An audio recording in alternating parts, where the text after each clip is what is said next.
officers. Welcome back to day 11 of the 70-day challenge. And ಇವತ್ತು ನಾವು ನೋಡ್ತಿರುವಂತ topic it is one of my favourite topics ಅಂತ ಹೇಳ್ಬೋದು. Okay, ಇಲ್ಲೇನ್ ನೋಡ್ತಾ ಇದೀವಿ ಅಂದ್ರೆ ಸ್ವಾಮಿ ವಿವೇಕಾನಂದ. ಓಕೆ, ನಮ್ಗೆ ತುಂಬಾ ಜನಕ್ಕೆ ಇಷ್ಟ ಆಗಿರುತ್ತೆ, ಕೆಲವರು ರೋಲ್ ಮಾಡೆಲ್ ಆಗಿರ್ತೀವಿ, ಇನ್ನು ಕೆಲವರು ತುಂಬಾ ಅಷ್ಟು ಡೆಫಿನೆಟ್ ಆಗಿ ಕಲ್ತಿರ್ತೀವಿ. ಅಟ್ಲೀಸ್ಟ್ ಎಲ್ಲೇ ಹೋದ್ರು ಇವ್ರ ಪೋಸ್ಟರ್ಸ್, ಇವರು ಒಂದು ವಿಚಾರಗಳು ಎಲ್ಲ ಕಡೆ ಡಿಸ್ಪ್ಲೇ ಆಗಿರುತ್ತೆ. ಕೆಲವ್ರಿಗೆ ಒಂದು ಡೌಟ್ನು ಬರ್ಬೋದು, ಇವ್ರು ಏನ್ ಮಾಡಿದ್ದಾರೆ, ಎಲ್ಲಾ ಕಡೆ ಈ ತರ ಡಿಸ್ಪ್ಲೇ ಆಗ್ತಿದ್ಯಲ್ವಾ ಅಂತ. ಸೊ ಇವ್ರು ಎಕ್ಸಾಕ್ಟ್ಲಿ ಏನೇನ್ ಮಾಡಿದ್ದಾರೆ, ಏನೇನ್ ವಿಚಾರಗಳು ಅವರು ಹೇಳಿದ್ದಾರೆ, ಮತ್ತೆ ಅದು ಹೇಗೆ ನಮ್ಗೆ ಎಥಿಕ್ಸ್ಗೆ ನಮ್ಗೆ ಹೆಲ್ಪ್ ಆಗುತ್ತೆ, ಇದನ್ನೆಲ್ಲ ಈ ವಿಡಿಯೋ ಮೂಲಕ ನಾವು ನೋಡೋಣ. ರೈಟ್. ಸೊ ಈ ವಿಡಿಯೋ ನಾವ್ ಏನ್ ನೋಡ್ತಾ ಇದೀವಿ ಅಂದ್ರೆ ಸ್ವಾಮಿ ವಿವೇಕಾನಂದಾಸ್ ಎಥಿಕ್ಸ್. ರೈಟ್. ಸೊ ಇವರು ಎಥಿಕಲಿ ನೋಡ್ಬೇಕಂದ್ರೆ he was one of the greatest moral philosophers in modern India. ಅಂದ್ರೆ ಮಾಡರ್ನ್ ಇಂಡಿಯಾ ಟೈಮಲ್ಲಿ ಬಂದಿರೋರು, ಇಂಡಿಯಾ ಪ್ರೊಡ್ಯೂಸ್ ಮಾಡಿದಂತ one of the most enlightened beings ಅಂತ ಹೇಳ್ಬೋದು. ರೈಟ್. ಸೊ ಇವರು ರಾಮಕೃಷ್ಣ ಪರಮಹಂಸ ಅವರ ಶಿಷ್ಯ ಆಗಿದ್ರು. Ramakrishna Paramahamsa was from West Bengal. Okay, so finally ಇವ್ರಿಗೆ ಎನ್ಲೈಟನ್ಮೆಂಟ್ ಬಂತು. ಕೆಳಗಡೆ ಅವರು ಸೌತ್ ಇಂಡಿಯಾಗೆ ಬಂದು ಟಿಪ್ ಅಲ್ಲಿ ಕೂತ್ಕೊಂಡು ಫೈನಲಿ ಆ ಬಂಡೆ ಮೇಲೆ ಅವ್ರಿಗೆ ಆ ಎನ್ಲೈಟನ್ಮೆಂಟ್ ಸಿಗುತ್ತೆ ರಾಮೇಶ್ವರಂ ಹತ್ರ. ಸೊ ಇಲ್ಲಿ ಇವರು ಎಥಿಕ್ಸ್, ಇವ್ರ ಒಂದು ಪ್ರಿನ್ಸಿಪಲ್ಸ್ ನ ಒಂದೊಂದಾಗಿ ನಾವು ಡಿಸ್ಕಸ್ ಮಾಡ್ತಾ ಹೋಗೋಣ. ಓಕೆ, ಇವ್ರು ಏನ್ ಹೇಳ್ತಾರಂದ್ರೆ ಮೊದಲನೇದಾಗಿ, ಓಕೆ ನೋಡಿ, ಒಂದೊಂದು ವಿಚಾರನ ನಾನು ನಿಮ್ ಮುಂದೆ ಎಕ್ಸ್ಪ್ಲೈನ್ ಮಾಡುವಾಗ ನಿಮ್ಗೆ ಇದು ಒಂದ್ ಸೆಕೆಂಡ್ ಫುಲ್ ಎಂಪತಿಯಿಂದ ಒಂದ್ಸರಿ ಯೋಚನೆ ಮಾಡಿ.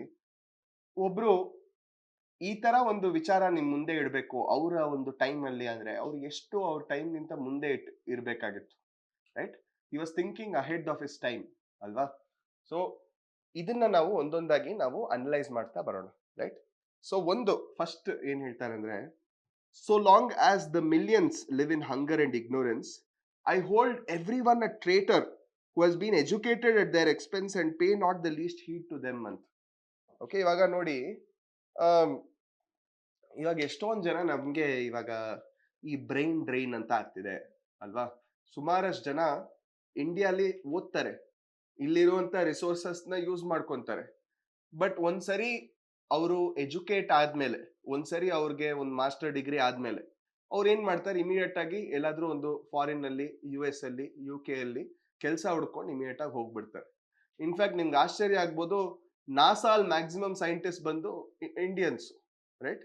ಬಟ್ ಇಲ್ಲಿ ಇರುವಂತ ಒಂದು ವ್ಯವಸ್ಥೆ, ಇಲ್ಲಿರುವಂತ ಒಂದು ರಿಸೋರ್ಸಸ್ ಎಲ್ಲಾನು ಅವ್ರು ಯೂಸ್ ಮಾಡ್ಕೊಂಡು ದೇಶಕ್ಕೆ ವಾಪಸ್ ಏನು ಮಾಡದೆ ಇಲ್ಲಿಂದ ತಪ್ಪಿಸ್ಕೊಂಡು ಹೋಗಿ ಅಲ್ಲಿ ಜೀವನ ಮಾಡೋದು ಅನ್ನೋ ಒಂದು ಪ್ರತಿ ಒಂದು ಮನುಷ್ಯನು ಓಕೆ ದೇಶ ದ್ರೋಹಿ ಅಂತ ಸ್ವಾಮಿ ವಿವೇಕಾನಂದ ಹೇಳ್ತಾರೆ. ಒಂಥರ ನಿಜಾನೇ ಅಲ್ವಾ ಇದು. ಓಕೆ, ಅಂದ್ರೆ of course freedom of choice, liberty ಇದೆಲ್ಲ ಇದ್ದೇ ಇದೆ. But what about your fundamental duty to serve the nation? Does that not hold any significance ಅಲ್ವಾ? ಸೊ ಯಾವಾಗ್ಲೂ ಸಮಾಜಕ್ಕೆ ನಮ್ ಕೈಯಲ್ಲಿ ಏನಾಗುತ್ತೋ, ನಮ್ಮ ಒಂದು ಮಿನಿಸ್ಕ್ಯೂಲ್ ಸೆಲ್ಫ್ ಅಲ್ಲಿ ಏನಾಗುತ್ತೋ ಅದು ವಾಪಸ್ ನಾವು ದೇಶಕ್ಕೆ ಕೊಡ್ಬೇಕಾಗಿರೋ ಕರ್ತವ್ಯ ಈ ದೇಶದಲ್ಲಿರೋ ಪ್ರತಿಯೊಂದು ನಾಗರಿಕರಿಗೂ ಇದೆ. ರೈಟ್. ಎರಡನೇದು ಅವ್ರು ಏನ್ ಹೇಳ್ತಾರಂದ್ರೆ ವರ್ಕ್ ಇಸ್ ವರ್ಷಿಪ್ ಅಂತ ಹೇಳ್ತಾರೆ. Okay, work is worship. Okay, ಕಾಯಕವೇ ಕೈಲಾಸ. That man reaches immortality who is moved by nothing material ಅಂತ ಹೇಳ್ತಾರೆ. ಇನ್ಫ್ಯಾಕ್ಟ್ ಕರಪ್ಷನ್ ಅಂತ ನಾವೇನ್ ಭ್ರಷ್ಟಾಚಾರದ ಬಗ್ಗೆ ಮಾತಾಡ್ತೀವಿ, ಅದರಲ್ಲಿ ಎಲ್ಲೋ ಒಂದ್ ಸ್ವಲ್ಪ ನಮ್ಮ ಆನ್ಸರ್ಸ್ ಅಲ್ಲಿ ಸ್ವಾಮಿ ವಿವೇಕಾನಂದ ಇದು ಕೋಟ್ ಬರಲೇಬೇಕು. That man reaches immortality was moved by nothing material ಅಂತ. ಅಂದ್ರೆ ನಮ್ಮ ಒಂದು ಮೆಟೀರಿಯಲ್ ಪೊಸಿಷನ್ಸ್ ಓಕೆ ಎಲ್ಲರಿಗೂ ನಮ್ಮನ್ನ ಇನ್ಫ್ಲೂಯೆನ್ಸ್ ಮಾಡಲ್ವೋ, ನಮ್ಮನ್ನ ಡ್ರೈವ್ ಮಾಡಲ್ವೋ, ಆ ಆಸೆ, ಈ ಆಸೆ, ಆ ದುರಾಸೆ,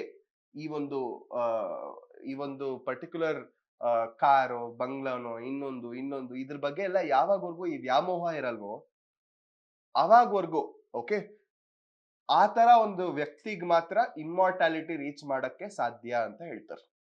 ಓಕೆ, ಇಮ್ಮಾರ್ಟಾಲಿಟಿ ಅಂದ್ರೆ ಬದುಕ್ತಾನೆ ಇರ್ತೀವಿ ಅಂತಲ್ಲ, ಎಲ್ಲಾರು ಸಾಯೋದೆ, ಹೇಗಿದ್ರು ಸಾಯ್ತೀವಿ.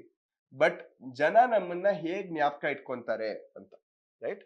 ಲೈಕ್ ಫಾರ್ ಎಕ್ಸಾಂಪಲ್, ಕೆಲವರು ಏನ್ ಮಾಡ್ತೀವಿ, ಇವಾಗ ಕೆಲವರು ಒಂದು ನಾವು ಸತ್ತಾದ್ಮೇಲೆ ಒಂದ್ 5 ವರ್ಷಕ್ಕೆಲ್ಲ ನಮ್ ಹೆಸರು ಯಾರು ಅಂತ ನಮ್ಮ ನೆಕ್ಸ್ಟ್ ಜನರೇಷನ್ ಅವ್ರಿಗೂ ಗೊತ್ತಿರಲ್ಲ. ಓಕೆ, ಸಮಾಜ ಬಿಟ್ಬಿಡಿ. ಸೊ ಬಟ್ ಅಕಸ್ಮಾತ್ ನನ್ಗೇನಾದ್ರೂ ಈ ವೆಲ್ತ್, ಈ ಮೆಟೀರಿಯಲ್ ಪೊಸಿಷನ್ಸ್ ಬಗ್ಗೆ ಆಸೆ ಇಲ್ಲ ಅಂದ್ರೆ, ನನ್ನ ಒಂದು ಎರಡನೇ ಸಾವು ಅಂತ ನಾನು ಏನ್ ಕರಿತೀನಿ ಅಂದ್ರೆ, ದಟ್ ಕ್ವೆಸ್ಟ್ ಟುವರ್ಡ್ಸ್ ಇಮ್ಮಾರ್ಟಾಲಿಟಿ, ಅದು ನಾನು ಪ್ರಲಾಂಗ್ ಮಾಡ್ಬೋದು. ಅಂದ್ರೆ ಜನರ ಮನದಲ್ಲಿ ಅಟ್ಲೀಸ್ಟ್ ನಾನು ಜೀವಂತವಾಗಿರ್ತೀನಿ ಅಂತ. ರೈಟ್. ನೆಕ್ಸ್ಟ್, ಮೂರನೇದು ಏನ್ ಹೇಳ್ತಾರೆ, ಒಬ್ಬ ಹಸುವಲ್ಲಿರೋ ಒಂದು ಮನುಷ್ಯನ್ಗೆ ವೇದಾಂತ ಹೇಳ್ಕೊಡೋದು ಒಂದು ಪಾಪ ಅಂತ ಹೇಳ್ತಾರೆ. ಅಂದ್ರೆ teaching Vedanta to a hungry man is a sin ಅಂತ ಹೇಳ್ತಾರೆ. ಓಕೆ, ಅಂದ್ರೆ ಆಲ್ರೆಡಿ ಅವ್ರಿಗೆ ಇಲ್ಲಿ ವೇದಾಂತ ಅಂದ್ರೆ it is just knowledge. Okay, it is not some philosophy. So ಅಂದ್ರೆ ಆಲ್ರೆಡಿ ಅವ್ರಿಗೆ ಹೊಟ್ಟೆ ಹಸಿತಾ ಇದೆ, ಆಲ್ರೆಡಿ ಅವ್ರು ಬಡತನದಲ್ಲಿದ್ದಾರೆ. ಅವ್ರ ಹತ್ರ ಹೋಗ್ಬಿಟ್ಟು ಇದು ಉಪನಿಷತ್ತು, ಇದು ಮನುಸ್ಮೃತಿ, ಇದು ಇನ್ನೊಂದು ಅಂತ ಹೇಳಿದ್ರೆ ಏನಾದ್ರೂ ಸೆನ್ಸ್ ಇದೆಯಾ ಅದ್ರಲ್ಲಿ? ಇಲ್ಲ ಅಲ್ವಾ?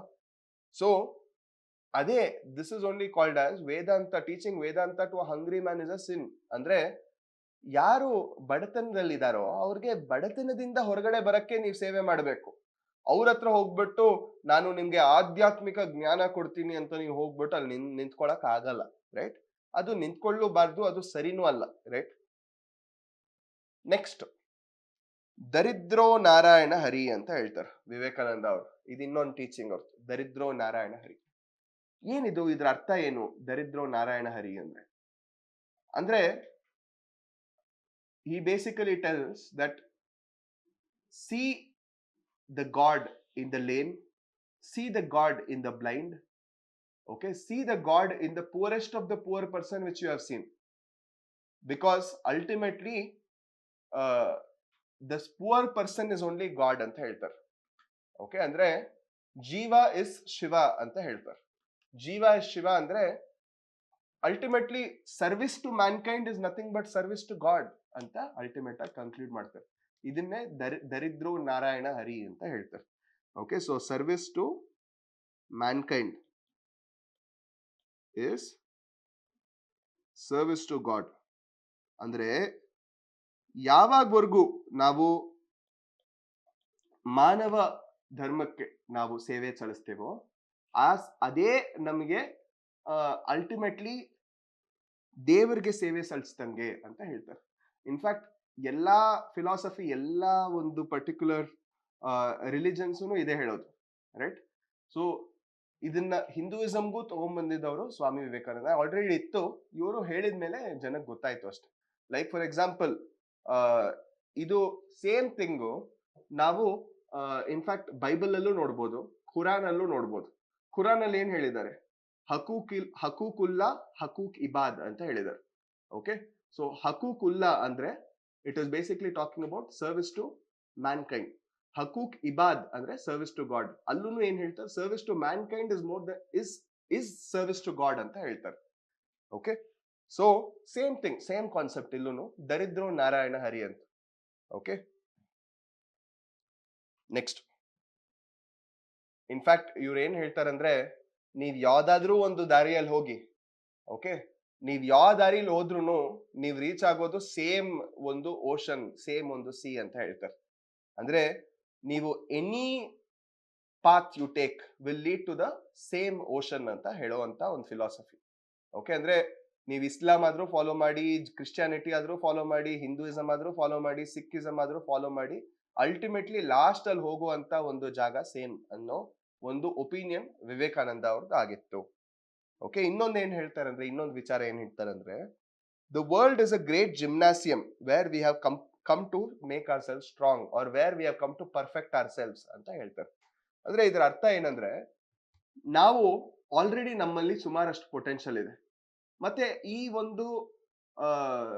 ಒಂದು ಪ್ಲಾನೆಟ್ ಅಲ್ಲಿ ನಾವ್ ಏನಕ್ಕೆ ಹುಟ್ಟಿದೀವಿ, ಈ ಹೋಲ್ ಪ್ಲಾನೆಟ್ ಒಂದು ಜಿಮ್ ತರ ಇದು. ಈ ಜಿಮ್ ಅಲ್ಲಿ ಸುಮಾರಷ್ಟು ಹಾರ್ಡ್ಶಿಪ್ಸ್ ಬರುತ್ತೆ, ಸುಮಾರಷ್ಟು ಕಷ್ಟಗಳು ಬರುತ್ತೆ. ಲೈಫ್ ನಮ್ಮನ್ನ ಎಷ್ಟೊಂದು ಪ್ರಾಬ್ಲಮ್ಸ್, ರಿಡಲ್ಸ್ ನಮ್ಮ ಮುಂದೆ ಹಾಕತ್ತೆ. ಅದನ್ನೆಲ್ಲ ಮೀರಿಸಿ ನಾವು ತುಂಬಾ ಸ್ಟ್ರಾಂಗ್ ಅಂತ ತೋರಿಸ್ಬೇಕು. ರೈಟ್. ನಾವು ಸ್ಟ್ರಾಂಗ್ ಅಂತ ತೋರಿಸ್ತಾ ಲೈಫ್ದು ಪ್ರತಿಯೊಂದು ಹಾರ್ಡ್ಶಿಪ್ ಬೇರ್ ಮಾಡ್ತಾ ಅಲ್ಟಿಮೇಟ್ಲಿ ನಮ್ಮಲ್ಲಿ ಇರೋಂತ ಒಂದು ಪರ್ಫೆಕ್ಷನ್ ನಾವು ಅಟೈನ್ ಮಾಡ್ತೀವಿ. Okay, so this is something which Vivekananda G told. ಅದಾದ್ಮೇಲೆ ಇವ್ರಿಗೆ ತುಂಬಾ ಇನ್ಸ್ಪೈರ್ ಆಗಿರುವಂತ ಒಂದು ಸ್ಟೋರಿ ಬಂದು ನಚಿಕೇತ ಸ್ಟೋರಿ ಅಂತ ಹೇಳ್ಬೋದು. ಯಾರಿದು ನಚಿಕೇತ? ನೋಡಿ, ನಚಿಕೇತ ಅನ್ನೋದು ಒಂದು ಮೈಥಾಲಜಿಕಲ್ ಸ್ಟೋರಿ ಅಂತ ನಾವು ಹೇಳ್ಬೋದು. ಇಲ್ಲಿ ನಚಿಕೇತ ಅವರ ಒಂದು ತಂದೆ ಒಂದು ಪ್ರೀಸ್ಟ್, ಒಂದು ಸೇಜ್ ಆಗಿರ್ತಾರೆ. ಓಕೆ, ಅವರು ಒಂದು ಯಜ್ಞ ನಡೆಸ್ತಾ ಇರ್ತಾರೆ. ಆ ಯಜ್ಞದ ಮೂಲ ಉದ್ದೇಶ ಇವ್ರ ಹತ್ರ ಇರೋ ಎಷ್ಟೊಂದು ಒಳ್ಳೆ ಮೋಸ್ಟ್ ಪ್ರೆಷಸ್ ಪೊಸೆಷನ್ಸ್ ಏನಿದೆ ಅದನ್ನೆಲ್ಲ ಇವ್ರು ತ್ಯಾಗ ಮಾಡ್ಬೇಕಾಗಿತ್ತು. ಓಕೆ, ಅದರಲ್ಲಿ ಎಷ್ಟೊಂದು ಹಸುಗಳು, ಲೈಕ್ ಕೌಸು ಮತ್ತೆ ಈ ಬಫೆಲೋಸ್ ಇದನ್ನೆಲ್ಲ ತಗೊಂಡ್ ಹೋಗಿ ಬೆಂಕಿಗೆ ಹಾಕ್ಬಿಟ್ಟು ಅದನ್ನ ತ್ಯಾಗ ಮಾಡ್ತಾ ಇರ್ತಾರೆ, ಅದನ್ನೆಲ್ಲ ಬಲಿ ಕೊಡ್ತಾ ಇರ್ತಾರೆ. ಓಕೆ, ಬಟ್ ಅವಾಗ ಈ ನಚಿಕೇತ ತುಂಬಾ ಚಿಕ್ಕ ಹುಡುಗ. ಓಕೆ, ಇವ್ರ ಮಗ. ಇವನ್ ಹೋಗಿ ಕೇಳ್ತಾನೆ, ಅಪ್ಪ ಏನಕ್ಕೆ ಈ ನಿಮ್ಮ ಹತ್ರ ಇರೋ ಮೋಸ್ಟ್ ಪ್ರೆಷಸ್ ಪೊಸೆಷನ್ಸ್ ನ ನೀವು ತ್ಯಾಗ ಮಾಡ್ಬೇಕು, ಬಟ್ ನೀವೇನಕ್ಕೆ ಹಾಲೆ ಕೊಡ್ದಿರೋಂತ ಒಂದು ಕವ್ವು ಮತ್ತೆ ಯಾವ್ದೋ ಒಂದು ಯೂಸೇ ಇಲ್ದಿರೋಂತ ಒಂದು ಬಫೆಲೋ ಈ ತರದನ್ನ ಏನಕ್ಕೆ ತ್ಯಾಗ ಮಾಡ್ತಾ ಇದ್ದೀರಾ? ಇದು ಒಂಥರ ತಪ್ಪ ಇದ್ದಂಗೆ. ನಿಮ್ಗೆ ಯಾವ್ದು ಮೋಸ್ಟ್ ಪ್ರೆಷಸ್ ಇರುತ್ತೋ ಅದನ್ನ ನೀವು ತ್ಯಾಗ ಮಾಡ್ಬೇಕು ಅಂತ ಈ ಚಿಕ್ಕ ಮಗು ಹೋಗಿ ಹೇಳ್ತಾರೆ. ಅವಾಗ ಅವ್ರ ತಂದೆ ಫುಲ್ಲು ಕೋಪ ಪಟ್ಟು, ಹೌದಾ ನೀನ್ ಇಷ್ಟೊಂದು ಮಾತಾಡ್ತೀಯಲ್ವಾ, ಒಂದ್ ಕೆಲಸ ಮಾಡ್ತೀನಿ, ನಿನ್ನನ್ನೇ ನಾನು ತ್ಯಾಗ ಮಾಡ್ತೀನಿ ಅಂತ ಹೇಳ್ಬಿಡ್ತಾರೆ. ಯಾರಿಗೆ? ಲಾರ್ಡ್ ಯಮ, ಅಂದ್ರೆ ಯಮರಾಜ್ಗೆ ನಾನ್ ನಿನ್ನನ್ನೇ ತ್ಯಾಗ ಮಾಡ್ತೀನಿ ಅಂತ ಹೇಳ್ಬಿಟ್ಟು ಬೆಂಕಿಗೆ ತಳ್ಬಿಡ್ತಾರೆ. ಆದ್ಮೇಲೆ ಇವರು ಈ ನಚಿಕೇತ ಅನ್ನೋ ಚಿಕ್ಕ ಹುಡುಗ ಆ ಯಮರಾಜ್ ಅವರ ಮನೆಗೆ ಹೋಗ್ತಾನೆ. ಆದ್ಮೇಲೆ ಒಂದು ಡೈಲಾಗ್ ನಡೆಯುತ್ತೆ. ಡೈಲಾಗ್ ಅಂದ್ರೆ ಪ್ರಶ್ನೆ ಈ ಒಂದು ಪರ್ಟಿಕ್ಯುಲರ್ ಈ ಚಿಕ್ಕ ಹುಡುಗ ಎಷ್ಟೊಂದು ಪ್ರಶ್ನೆ ರೇಸ್ ಮಾಡ್ತಾರೆ. ಅಂದ್ರೆ ವಾಟ್ ಇಸ್ ಲೈಫ್, ಆಮೇಲೆ ಈ ಜೀವನದ ಉದ್ದೇಶ ಏನು, what is the objective of this life, ಮತ್ತೆ ಮುಕ್ತಿ ಹೇಗ್ ಪಡೆಯೋದು, ಎಷ್ಟೊಂದು ಕ್ವೆಶನ್ಸ್ ಕೇಳ್ತಾರೆ. ಈ ಕ್ವೆಶನ್ಸ್ ಮತ್ತೆ ಈ ಆನ್ಸರ್ಸ್ ಎಲ್ಲಾನು ತುಂಬಾ ಒಂಥರ ಇಂಪ್ರೆಸ್ ಆದ ಒಂದು ಯಮದೇವರು ಅಲ್ಟಿಮೇಟ್ಲಿ ಇವ್ರಿಗೊಂದು ಬೂನ್ ಕೊಡ್ತಾರೆ. ದಟ್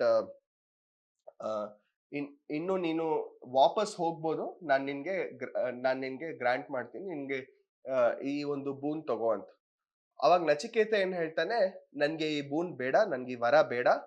ಓಕೆ, ನನ್ಗೆ ಏನ್ ಕೊಡಿ ಅಂದ್ರೆ ಭಾರತದಲ್ಲಿರೋ ಪ್ರತಿ ಒಂದು ಚಿಕ್ಕ ಮಗುನು ಓಕೆ ನಂತರನೇ ಯೋಚನೆ ಮಾಡ್ಬೇಕು ಅಂತ ಹೇಳ್ತಾರೆ. ಸೊ ಸ್ವಾಮಿ ವಿವೇಕಾನಂದ ಇದೆಲ್ಲಾನು ಎಲ್ಲಿ ರೆಕಾರ್ಡ್ ಆಗಿದೆ ಅಂದ್ರೆ ಕಠೋ ಉಪನಿಷದಲ್ಲಿ ರೆಕಾರ್ಡ್ ಆಗಿದೆ. ಓಕೆ, ಕಠೋ ಉಪನಿಷದ್ ಏನ್ ರೆಕಾರ್ಡ್ ಮಾಡುತ್ತೆ? Dialogue between Yama and Nachiketa. So ಇಲ್ಲಿ ಏನಾಗುತ್ತೆ ಅಂದ್ರೆ ಈ ವಿವೇಕಾನಂದ ಅವರು ಓಕೆ ಅಲ್ಟಿಮೇಟ್ಲಿ ಈ ನಚಿಕೇತ ಸ್ಟೋರಿಯಿಂದ ಫುಲ್ ಇನ್ಸ್ಪಿರೇಷನ್ ತಗೊಂಡು ನನಗೆ ಒಂದು 100 ಜನ okay Young educated minds Nachiketa ತರ ಅವರು ಕೊಡಿ, ಅದಾದ್ಮೇಲೆ ನಾನು ಫುಲ್ ಭಾರತವನ್ನೇ ಚೇಂಜ್ ಮಾಡಿ ತೋರಿಸ್ತೀನಿ, ನಾನು ಫುಲ್ ಭಾರತವನ್ನೇ ಟ್ರಾನ್ಸ್ಫಾರ್ಮ್ ಮಾಡಿ ತೋರಿಸ್ತೀನಿ, ಟ್ರಾನ್ಸಿಷನ್ ಮಾಡಿ ತೋರಿಸ್ತೀನಿ, ಒಂದು ಫುಲ್ ಪ್ಯಾರಡೈಮ್ ಶಿಫ್ಟ್ ತಗೊಂಡ್ಬರ್ತೀನಿ ಅಂತ ವಿವೇಕಾನಂದ ಅವ್ರು ತುಂಬಾ ಬಿಲೀವ್ ಮಾಡ್ತಾರೆ. ಇನ್ಫ್ಯಾಕ್ಟ್ ಈ ಒಂದು ಡೈಲಾಗ್ ನ ಎಷ್ಟೊಂದ್ ಸರಿ ನಾವು ಎಸ್ಸೆ ಪೇಪರ್ಸ್ ಎಲ್ಲ ಕರೆಕ್ಟ್ ಮಾಡುವಾಗೂ ನೋಡಿದೀನಿ. ಓಕೆ, ಎಷ್ಟೊಂದ್ ಸರಿ ಸ್ವಾಮಿ ವಿವೇಕಾನಂದ ಲಾಸ್ಟ್ ಅಲ್ಲಿ ಆ 100 ಜನ ಹೇಳ್ತಾರೆ, ಆ 100 ಜನ ಬಂದು ಒಂದು ಫುಲ್ ಎಲ್ಲಾರು ಸೇರ್ಬಿಟ್ಟು ಒಂದು ಸೆಂಚುರಿಯಲ್ಲಿ ಚೇಂಜ್ ಮಾಡಕ್ ಆಗದೆ ಇರೋದು ಒಂದು ಅಷ್ಟು ಎಜುಕೇಟೆಡ್ ಎಂಪವರ್ಡ್ ಪೀಪಲ್ ಒಂದು ಡೆಕೆಡ್ ಅಲ್ಲೇ ಚೇಂಜ್ ಮಾಡಕ್ ಸಾಧ್ಯ. ಸೊ ಆ ತರ ಒಂದು ಜನ ನಮ್ಗೆ ಇವಾಗ ಬೇಕು. ಈ ಎಸ್ಸೆ ಹೇಳಿದ ತರ ಅಲ್ಟಿಮೇಟ್ಲಿ ನಾವುನು ಆ ತರ ಜನ ಆಗ್ಬೇಕು ಅಂತ ಎಷ್ಟೊಂದ್ ಜನ ಕನ್ಕ್ಲೂಷನ್ ಎಲ್ಲ ಬರೀತಾರೆ. ರೈಟ್? ಸೊ ಇದು ಇಲ್ಲಿ ಇರುವಂತ ಒಂದು ಪ್ರಿನ್ಸಿಪಲ್. ಓಕೆ, ನಿಮ್ಗೆ ಅರ್ಥ ಆಗಿದೆ ಅಂತ ಅನ್ಕೊಂಡಿದೀನಿ. ಯಮ ಮತ್ತೆ Nachiketa story which was an inspiration to Swami Vivekananda. Okay, ಮತ್ತೆ ಅವರು ವೇದಾಂತ ಕೊಡ್ತಾರೆ. ಇದಕ್ಕಿಂತ ಮುಂಚೆ ಸುಮಾರಷ್ಟು ಜನ ವೇದಾಂತ ಫಿಲಾಸಫಿ ಕೊಟ್ಟಿದ್ರು. ಅಂದ್ರೆ ಯಾರ್ಯಾರು ಕೊಟ್ಟಿದ್ರು? ಶಂಕರಾಚಾರ್ಯ, ರಾಮಾನುಜಾಚಾರ್ಯ, ಮಧ್ವಾಚಾರ್ಯ, ನಿಂಬಾರ್ಕಾಚಾರ್ಯ, ಸುಮಾರಷ್ಟು ಜನ ಕೊಡ್ಕೊಂಡು ಹೋಗ್ತಾರೆ. ಬಟ್ ಇವ್ರು ಕೊಡುವಂತ ಒಂದು ವೇದಾಂತ ಒಂದ್ ಸ್ವಲ್ಪ ಡಿಫ್ರೆಂಟ್. ಓಕೆ, ಅವರು ಆ ಒಂದೇ ಒಂದು ಲೈನ್ ಬ್ರಹ್ಮ ಸತ್ಯಂ ಜಗತ್ ಮಿಥ್ಯಂ ಜೀವೋ ಬ್ರಹ್ಮೇವ ನಾಪರಹ ಆ ಒಂದು ಪರ್ಟಿಕ್ಯುಲರ್ ಲೈನ್ನೇ ಅವ್ರು ಎಕ್ಸ್ಪ್ಲೇನ್ ಮಾಡ್ತಾ ಹೋಗಲ್ಲ. ಇವರು ಯಾವ್ದನ್ನ ಎಕ್ಸ್ಪ್ಲೇನ್ ಮಾಡ್ತಾರೆ ಅಂದ್ರೆ ಬೇಸಿಕ್ ಆಗಿ ಇವರು ಹೇಳೋವಂಥದ್ದು ಪ್ರಾಕ್ಟಿಕಲ್ ವೇದಾಂತ. ಅಂದ್ರೆ ಪ್ರತಿಯೊಬ್ರು ಫಾಲೋ ಮಾಡ್ಬೇಕು, ಮಾಡಬಹುದಾಗಿರುವಂತ ಒಂದು ವೇದಾಂತ. ಓಕೆ, ಪ್ರಾಕ್ಟಿಕಲ್ ವೇದಾಂತ. ಇವ್ರು ಏನ್ ಹೇಳ್ತಾರೆ ಅಂದ್ರೆ the essence of Vedanta should be like a lion's roar in every poor man's hut, a fisherman's boat and a student's text book ಅಂತ ಹೇಳ್ತಾರೆ. Okay, the essence of Vedanta. Okay, and only then will the world become a better place to live in ಅಂತಾನು ಹೇಳ್ತಾರೆ. ಅಂದ್ರೆ ವೇದಾಂತ ಅನ್ನೋದು ಒಂದು ಸಿಂಹದ ಗರ್ಜನೆ ಹಂಗಿರ್ಬೇಕು. Okay, ಮತ್ತೆ ಎಲ್ಲ ಕಡೆ ಹೋಗ್ಬೇಕು.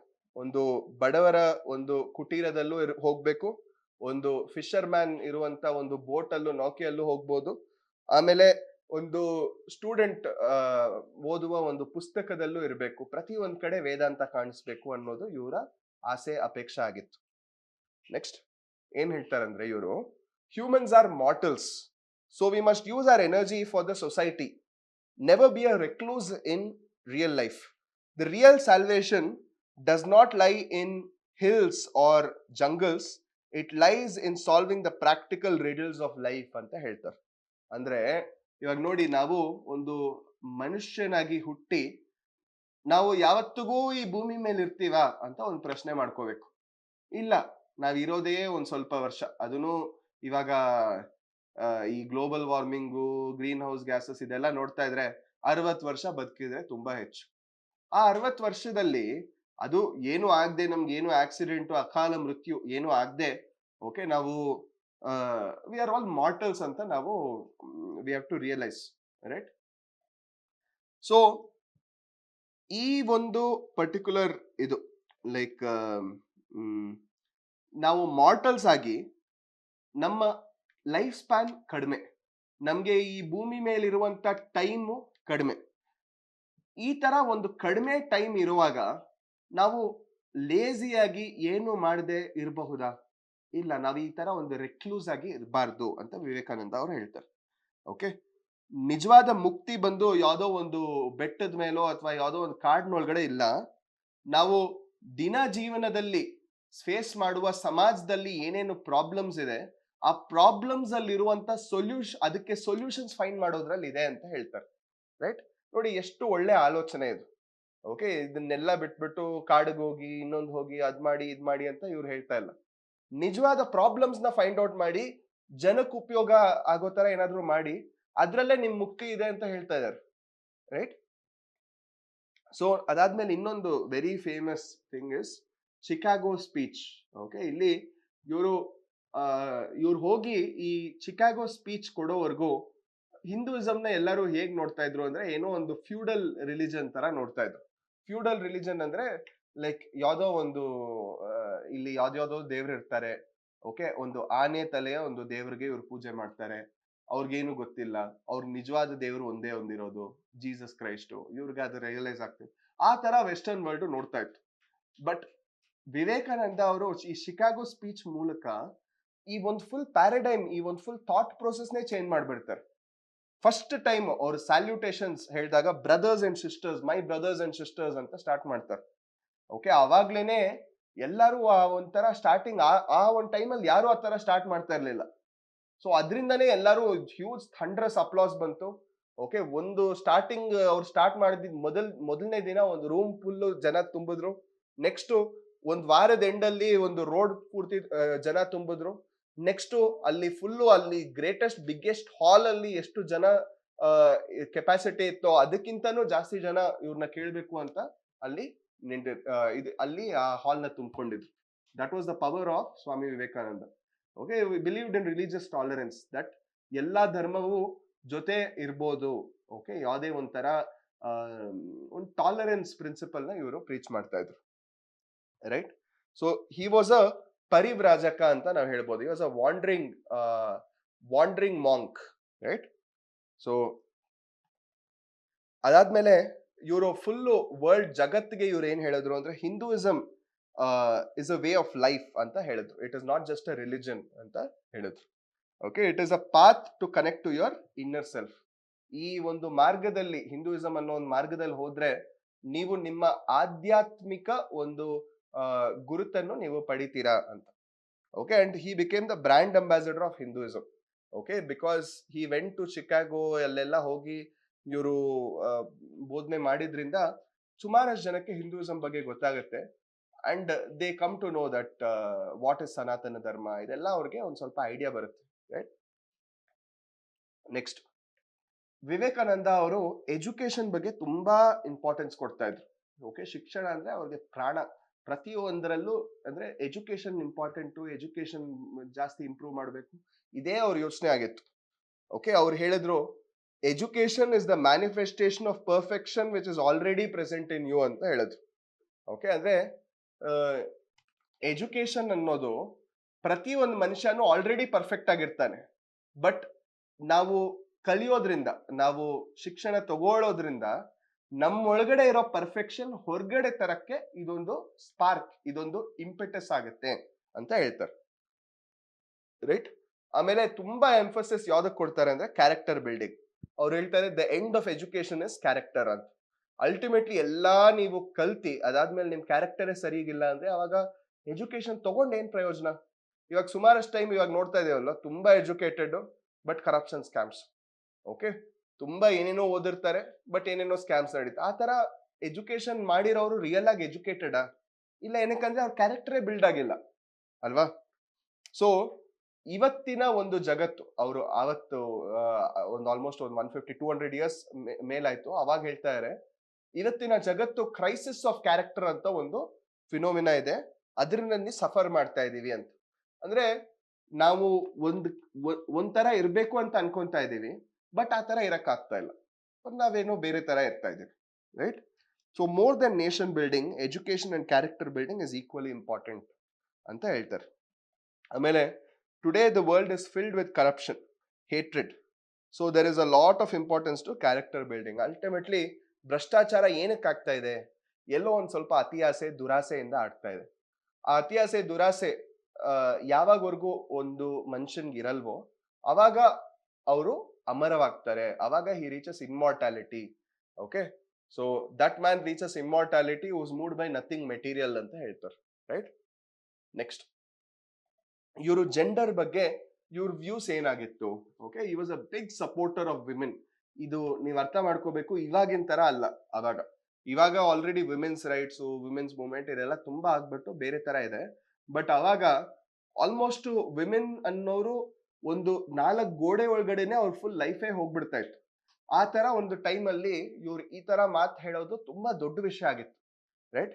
ಸೊ ಅವ್ರು ಏನ್ ಹೇಳ್ತಾರೆ ಅಂದ್ರೆ his views on gender: just like a bird cannot fly with one wing, okay, a nation cannot take off with the empowerment of one gender ಅಂತ ಹೇಳ್ತಾರೆ. ಸುಮಾರಷ್ಟು ಟೈಮು ಈ ವುಮೆನ್ ಎಂಪವರ್ಮೆಂಟ್ ಆನ್ಸರ್ಸ್ ಎಲ್ಲ ನೋಡುವಾಗ ಈ ಒಂದು ಕೋಟ್ ಲಾಸ್ಟ್ ಅಲ್ಲಿ mention ಆಗೇ ಆಗಿರುತ್ತೆ. ಓಕೆ, ಅಂದ್ರೆ ಒಂದು ಪಕ್ಷಿ ಹೇಗೆ ಒಂದೇ ಒಂದು ರೆಕ್ಕೆಯಿಂದ ಹಾರಕ್ಕಾಗಲ್ವೋ, ಅದೇ ತರ ಒಂದು ದೇಶದ ಪ್ರಗತಿಗೋಸ್ಕರ ಒಂದೇ ಒಂದು ಜೆಂಡರ್ನ ನಾವು ಎಂಪವರ್ಮೆಂಟ್ ಮಾಡ್ಬಿಟ್ಟು ಆ ಒಂದು ದೇಶ ಪ್ರಗತಿ ಕಡೆ ನಾವು ಹೋಗ್ಸಕ್ ಆಗಲ್ಲ ಅಂತ ಹೇಳ್ತಾರೆ. Right. So women should be taught, educated and left free ಅಂತಾನು ಹೇಳ್ತಾರೆ. ಅಂದ್ರೆ ವುಮೆನ್ಗೆ, ಮಹಿಳೆಯರಿಗೆ ನಾವು ಶಿಕ್ಷಣ ಕೊಟ್ಟು ಅದಾದ್ಮೇಲೆ ಅವ್ರಿಗೆ ಎಜುಕೇಟ್ ಮಾಡಿ ಅದಾದ್ಮೇಲೆ ಅವ್ರನ್ನ ಬಿಟ್ಬಿಡ್ಬೇಕು, ನೀವ್ ಏನ್ ಬೇಕಾದ್ರೂ ಮಾಡ್ಕೊಳ್ಳಿ ಅಂತ. ಅವಾಗ್ಲೇ ಅವ್ರಿಗೆ ಅರ್ಥ ಆಗೋದು ಅವ್ರಿಗೆ ಏನ್ ನಿಜವಾಗ್ಲೂ ಬೇಕು ಅಂತ ಲೈಫ್ ಇಂದ. ರೈಟ್. ಏನಕ್ಕಂದ್ರೆ ಎಜುಕೇಶನ್ ಇಂದ ಅವ್ರಿಗೆ ಜ್ಞಾನ ಬರುತ್ತೆ, ಚೂಸ್ ಮಾಡುವಂತ ಒಂದು ತಿಳುವಳಿಕೆ ಬರುತ್ತೆ. ಆ ಒಂದು ಅವೇರ್ನೆಸ್ ಇಟ್ಕೊಂಡು ನೆಕ್ಸ್ಟ್ ಅವ್ರು ಯೋಚನೆ ಮಾಡ್ತಾರೆ ನಂಗೆ ನಿಜವಾಗ್ಲೂ ಏನ್ ಬೇಕು ಅಂತ. ಬಟ್ ಅದೇ ಎಜುಕೇಶನ್ ಕೊಡದೆ ಅವ್ರನ್ನ ಯೋಚನೆ ಮಾಡಿ ಅಂದ್ರೆ ಅವ್ರ ಜ್ಞಾನ ಇಲ್ಲದೆ ಏನ್ ಯೋಚನೆ ಮಾಡ್ತಾರೆ. Right. He always believed in the means rather then ends. ಅಂದ್ರೆ ನಾವು ಏನಾದ್ರೂ ಒಂದು ಅಚೀವ್ ಮಾಡಬೇಕು, ಅದು ಹೇಗ್ ಅಚೀವ್ ಮಾಡೋದು ಅಂತನೂ ಅದಷ್ಟೇ ಇಂಪಾರ್ಟೆಂಟ್ ಆಸ್ ಅಚೀವಿಂಗ್ ಇಟ್ ಅಂತ ಅವ್ರು ಹೇಳ್ತಾರೆ. ಓಕೆ, ಅವರು ಏನ್ ಹೇಳ್ತಾರೆ ಅಂದ್ರೆ ಒಂದು ಒಳ್ಳೆ ಮಾರ್ಗ ತಗೊಂಡ್ರೆ ಅದು ಅಲ್ಟಿಮೇಟ್ಲಿ ಒಂದು ಒಳ್ಳೆ ಎಂಡ್ಗೆ ಕರ್ಕೊಂಡು ಹೋಗುತ್ತೆ ಅಂತ ಹೇಳ್ತಾರೆ. ಅದನ್ನ ಹೇಗೆ ಅಚೀವ್ ಮಾಡೋದು? 2 ದಾರಿ ಕೊಡ್ತಾರೆ. ಒಂದು ಕರ್ಮಯೋಗ, ಇನ್ನೊಂದು ಜ್ಞಾನಯೋಗ. ಜ್ಞಾನಯೋಗ ಅಂದ್ರೆ ಮೀನ್ಸ್ ಆಫ್ ನಾಲೆಡ್ಜ್, ಕರ್ಮಯೋಗ ಅಂದ್ರೆ ನಾವು ಮಾಡುವಂತ ಒಂದು ಆಕ್ಷನ್ಸ್ ಒಳ್ಳೇದಾಗಿರ್ಬೇಕು, ಜ್ಞಾನ ಒಳ್ಳೇದಾಗಿರ್ಬೇಕು. ಓಕೆ, ಆಮೇಲೆ ಈ ಒಂದು ಪರ್ಟಿಕ್ಯುಲರ್ ಕೋಟ್ ಅಂತೂ ನೀವು ಖಂಡಿತ ನೋಡಿರ್ತೀರ, ಪ್ರತಿಯೊಂದು ಹೋಟೆಲ್ ಅಲ್ಲೂ ಹಾಕಿರ್ತಾರೆ ಈ poster: arise awake and stop not until the goal is reached ಅಂತ. Okay, arise awake and stop not until the goal is reached. Okay, ಇನ್ನೊಂದು ಏನ್ ತುಂಬಾ ಫೇಮಸ್ ಕೋಟ್ ಇವ್ರದು: okay, everything is easy when you are busy but nothing is easy when you are lazy. ಅಂದ್ರೆ ನೀವು ಕಷ್ಟಪಟ್ರೆ ಅದು ನಿಮ್ಗೆ ಸುಲಭ ಆಗತ್ತೆ. ನೀವು ಆಲಸ್ಯ ಅಂದ್ರೆ ಒಂದು ಆ, ಒಂದು ಲೇಸಿಯಾಗಿ ಏನು ಮಾಡದೆ ಒಂದು ಇನರ್ಷಿಯಾ ಜೊತೆ ಇದ್ರೆ ಅವಾಗ ಪ್ರತಿಯೊಂದು ಕಷ್ಟವಾಗೇ ಇರೋದು ನಿಮ್ಗೆ, ರೈಟ್? ತುಂಬಾ ಟ್ರೂ. ಇವಾಗ ಫಾರ್ ಎಕ್ಸಾಂಪಲ್ ಡೈಲಿ ನಾವು ಓದಿದ್ರೆ ಅಲ್ಟಿಮೇಟ್ಲಿ ಎಕ್ಸಾಮ್ ಈಸಿ ಅಂತ ಅನ್ಸುತ್ತೆ. ಡೈಲಿ ಓದದೇ ಇದ್ರೆ ಏನಾಗುತ್ತೆ, ಅವಾಗ ಎಲ್ಲಾನು ಕಷ್ಟ ಆಗತ್ತೆ, ರೈಟ್? ಆಮೇಲೆ ಇನ್ನೊಂದು ಏನ್ ಫಿಲಾಸಫಿ ಕೊಡ್ತಾರೆ ಅಂದ್ರೆ ವ್ಯಾಸಸ್ತಿ ಮತ್ತೆ ಸಮಸ್ತಿ ಅಂತ ಒಂದು ಫಿಲಾಸಫಿ ಕೊಡ್ತಾರೆ. ವ್ಯಾಸಸ್ತಿ ಅಂದ್ರೆ okay, we are part of a bigger whole ಅಂತ. ಮತ್ತೆ ಸಮಸ್ತಿ ಅಂದ್ರೆ it is the bigger whole. ಸಮಸ್, ಓಕೆ, ಸಮಸ್ತಿ ಇಸ್ ದ ಬಿಗ್ಗರ್ ಹೋಲ್. ವ್ಯಾಸಸ್ತಿ ಅಂದ್ರೆ ನಾವು ಆ ಬಿಗ್ಗರ್ ಹೋಲ್ ಅಲ್ಲಿ ಒಂದು ಪಾರ್ಟ್ ಅಂತ. ಓಕೆ, ಸೊ ಎರಡನ್ನೂ ಕೆಲಸ ಮಾಡ್ಬೇಕು. ಈ ಫುಲ್ ಸಮಸ್ತಿ ಇಸ್ ಆಲ್ಸೋ ವೆರಿ ಇಂಪಾರ್ಟೆಂಟ್, ಅದ್ರಲ್ಲಿ ಇರುವಂತ ವ್ಯಾಸಸ್ತಿ, ರೈಟ್? ಸೊ ಸಮಸ್ತಿ is the whole existence. Samasti is all the different groups, different religions, different kinds of people, ಎಲ್ಲರೂ ಜೊತೆಗೆ ಬರೋದು. Okay, ultimately that will relate to samasti, which is you can say the harmony of the universe. Okay, ಆಮೇಲೆ ಇದು may be ಕೆಲವೊಂದು films ಅಲ್ಲೂ ಈ particular movies ಎಲ್ಲ discuss ಮಾಡಿರ್ತಾರೆ ಈ ಒಂದು ಇದು. ಓಕೆ, ಇಲ್ಲಿ ಏನ್ ಹೇಳ್ತಾರೆ ಅಂದ್ರೆ take up one idea, make this idea about your life, think of this idea, dream of this idea and live on this idea ಅಂತ ಹೇಳ್ತಾರೆ. Okay, very very important. Okay, ಜೀವನದಲ್ಲಿ ಒಂದು ಪರ್ಟಿಕ್ಯುಲರ್ ಐಡಿಯಾನ ನೀವು ತಗೊಳ್ಳಿ, ಆ ಐಡಿಯಾನೇ ನಿಮ್ ಜೀವನ ಮಾಡ್ಕೊಳ್ಳಿ. ಓಕೆ, ಈ ಐಡಿಯಾ ಬಗ್ಗೆ ಯೋಚನೆ ಮಾಡಿ, ಈ ಐಡಿಯಾ ಬಗ್ಗೆ ನೀವು ಕನಸು ಕಾಣಿ, ಅದಾದ್ಮೇಲೆ ಈ ಐಡಿಯಾನೇ ನೀವು ಜೀವನ ಅಂತ ಅನ್ಕೊಂಡು ಬದುಕಿ. ಅದಾದ್ಮೇಲೆ ನೀವು ಆ ಒಂದು ಐಡಿಯಾ ಮೇಲೆ ವರ್ಕ್ ಮಾಡಿದ್ರೆ ಅಲ್ಟಿಮೇಟ್ಲಿ ಆ ಒಂದು ಐಡಿಯಾ ಇಂದನೇ ನೀವು ಈ ಫುಲ್ ಜಗತ್ತಿಗೆ ಏನೋ ಒಂದು ದೊಡ್ಡದಾಗಿ ಒಂದು ಚೇಂಜ್ ತಗೊಂಡ್ಬರಕ್ ಆಗತ್ತೆ ಅಂತ ಹೇಳ್ತಾರೆ, right? So with this we are done with day 11 of this 70-day challenge. ನೀವು ನಮ್ಮ ಜೊತೆನೆ ಓದ್ತಾ ಇದ್ದೀರಾ, ಹಾಗೆ ಒಂದೊಂದು ಟಾಪಿಕ್ ಕವರ್ ಮಾಡ್ತಾ ಮಾಡ್ತಾ ನಿಮ್ ಕಾನ್ಫಿಡೆನ್ಸು ಜಾಸ್ತಿ ಆಗ್ತಿದೆ, ಆಮೇಲೆ ನಿಮ್ ವ್ಯಾಲ್ಯೂ ಎಡಿಷನ್ಸು ಆಗ್ತಿದೆ, ನಿಮ್ಮ ಸ್ಟಡೀಸ್ ಜೊತೆ ಇದು ಸಪ್ಲಿಮೆಂಟು ಆಗ್ತಿದೆ, ಮತ್ತೆ ಆನ್ಸರ್ ರೈಟಿಂಗ್ ಅಲ್ಲಿ ನೀವು ಇದೆಲ್ಲ ಇಂಪ್ಲಿಮೆಂಟ್ ಮಾಡ್ತಾ ಇದ್ದೀರಾ ಅಂತ ಎಲ್ಲಾನು ನಾವು ಅನ್ಕೊಂಡಿದೀವಿ. ಬಟ್ ನಿಜವಾಗ್ಲೂ ನೀವು ಮಾಡ್ತೀರಾ ಅನ್ನೋದು ನೀವು ನಿಮ್ಗೆ ಕ್ವೆಶ್ಚನ್ ಮಾಡ್ಕೋಬೇಕಾಗಿರೋದು. Okay, I will see you all. ನಿಮ್ಗೆ ಏನೇ ಡೌಟ್ ಬಂದ್ರೂ ಕಮೆಂಟ್ಸ್ ಮೂಲಕ ರೀಚ್ ಮಾಡಿ, ನಾನು ನಿಮ್ಗೆ ರಿಪ್ಲೈ ಮಾಡ್ತೀನಿ. And I will see you all in the next class of day 12 of 70-day challenge. Until then, happy studying. Thank you and have a nice day.